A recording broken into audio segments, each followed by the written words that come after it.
ఈ కౌశిక్ రెడ్డి ఒక ఆంబోతు లెక్క వివరించి ఎప్పుడు కూడా ఏదో ఒక స్టంట్ చేసి మీడియా లెటర్ రావాలనే ఆలోచనతోటి ఏ రకంగా వివరించాలి, ప్రభుత్వ కార్యక్రమాల్లో ఏ రకంగా మాట్లాడాలి కూడా ఒక అవగాహన లేకుండా నువ్వు ఏదైతే ఈరోజు జగిత్యాల శాసనసభ్యుల గురించి ఏ పార్టీ అని మాట్లాడుతున్నారో, నువ్వు పుట్టిందేడా, నువ్వు ఏ పార్టీకి వెళ్ళిపోయినావు, ఏ పార్టీలో చేరినావు అంత మర్చిపోయిన వాళ్ళ చరిత్ర.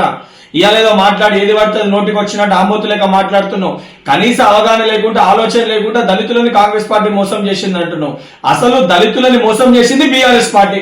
దళితుని ముఖ్యమంత్రి చేస్తా అని చెప్పి, దళితులకి 3 ఎకరాల భూమి ఇస్తా అని చెప్పి దళితులను ఆగం చేసి ఎస్సీ కార్పొరేషన్ ఫండ్స్ చేయకుండా పూర్తి స్థాయిలో దళితుల్ని మోసం చేసిన ఒక పార్టీ బీఆర్ఎస్ పార్టీ. బీఆర్ఎస్ కే ఘనత దక్కుతుంది. సిగ్గుశరం లేకుంటే ఇలా మాట్లాడుతున్నావు.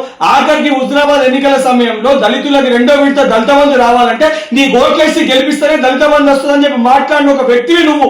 సిగ్గుశరం లేకుంటే ఇలా మాట్లాడుతున్నావు. ఇప్పటికైనా నోరు అదుపులో పెట్టుకో కౌశిక్ రెడ్డి. ఒక ఎమ్మెల్యే లెక్క ప్రవర్తించు.